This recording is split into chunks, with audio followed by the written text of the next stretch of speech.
Hey guys, what's going on? Here we are back again for another video. It is Tuesday, February 4th, 2025 at 5:07. You can probably guess that I just got out of the office and I'm on my way home now. But yeah, not really too sure when I'll make another video, but we're making one today. And that's kind of what counts, that's what matters. I had some good thoughts today and was thinking about some pretty cool stuff and concepts that it's not my first time thinking about it, but definitely had some, what's the word?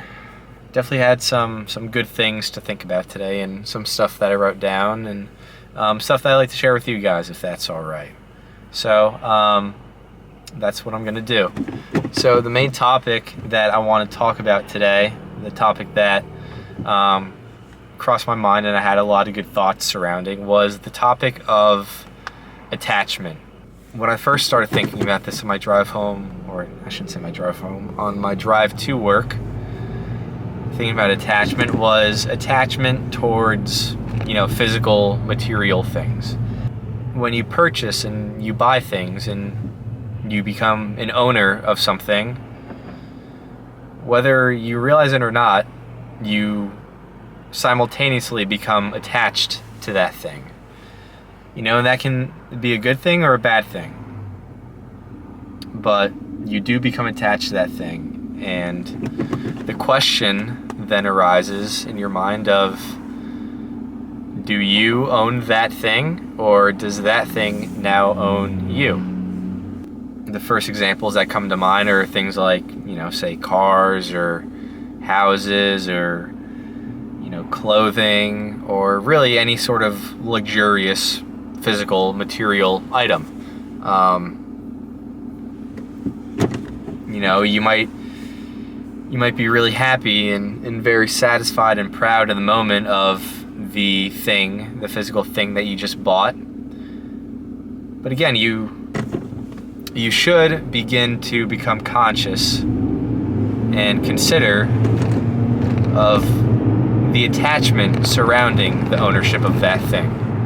With attachment to things comes the possibility of potential suffering, behind the ownership and the attachment to that thing. And it's worth considering whether what you own, or what you're thinking about owning, or what you've just recently started to own, is worth the potential suffering behind it. I do think that there are good and bad, attachments, and there's definitely some, potential suffering that is worth dealing with when it comes to being attached to some things. But I think for the most part, the suffering can be avoided by just ultimately not purchasing and not owning something in the first place. And what I mean by that is most physical things, I think you could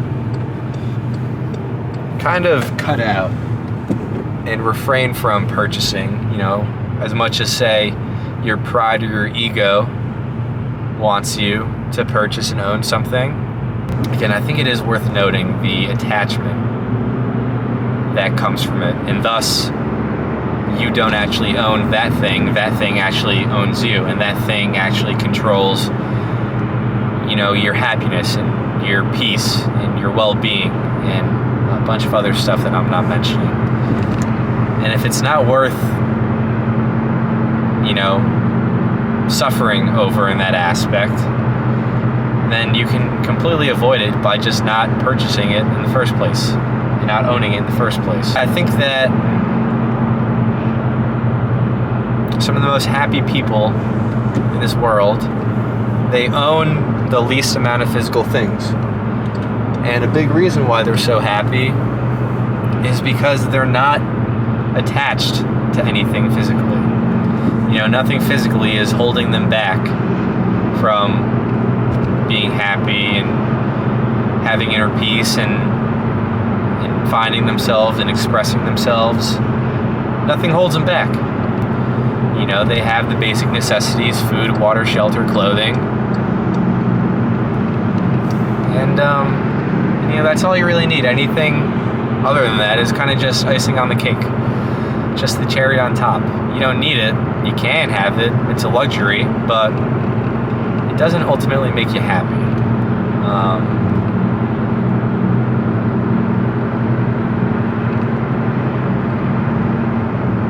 Because happiness doesn't come in the shape of, a car or a house or clothing or any other luxuries. Happiness is literally like just a feeling. Something that, on top of this topic of attachment that I've been thinking about today, is the topic of wealth and the question of what is wealth in terms of relating happiness to lack of attachment to things. Again, I do think that there are things definitely not worth being attached to, but there are things that are worth being attached to and are worth dealing with the potential suffering that comes with the attachment to that thing. I think that the things that you shouldn't be attached to are the physical things, and the things that you should be attached to are the non-physical things, if that makes sense. You should be less attached and have less attachments to physical things, and be more attached and have more attachments to the non-physical things. And, when I first started thinking about what are the non-physical things, the first things to me that come to mind are things like your health and your relationships and your passions and your well-being and your soul and your spirit, and again a bunch of other things that I'm kind of not mentioning in the moment. I think it's those things, and many, many more, those non-physical things that are worth being attached to and are worth the potential risk of suffering that comes with being attached to things. And relating that to wealth and what is wealth, I think that wealth is a word that is very commonly mistaken, especially nowadays. If you ask pretty much anyone on the street, they'll probably tell you that wealth is money, wealth is time, but I respectfully disagree with that. Especially after kind of picking my own brain about all this stuff today. I think that wealth is more related and connected to the quality of the non-physical aspects of your life. And to really boil that down to three main things, I think that wealth is a measure of the quality of your health, of your well-being, and of your soul. And I think you can take those three things, health, well-being, and soul, and you can group them together into one thing, which is the self, which is the I, which is you.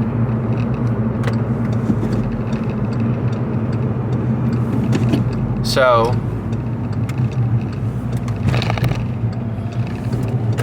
when I say that wealth is not money or time, what I think wealth really is self.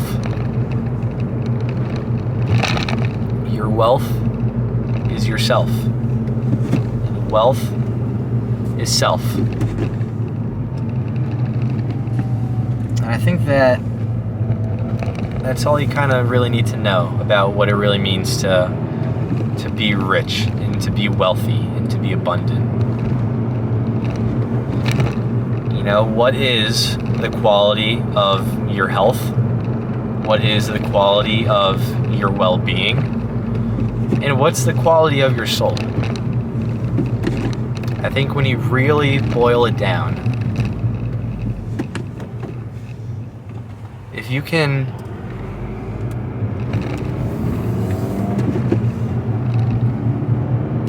confidently say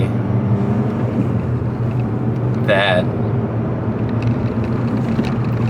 the quality of your health is great, the quality of your well-being is great, and the quality of your soul is great, then in my eyes you are an extremely, extremely wealthy person. You're a whole hell of a lot wealthier than billionaires that on this planet. You know, if you're not the healthiest person, you know, try to eat some better foods. Try to drink some better drinks. Try to get some better sleep. Try to get more movement on a daily basis, whatever that may entail. You know, if you don't have the greatest quality of well-being, you know, look to invest more time in your passions and look into acquiring new passions and hobbies and interests. You know, read more, write more, educate yourself more, get outside more, listen to music more, look at art more.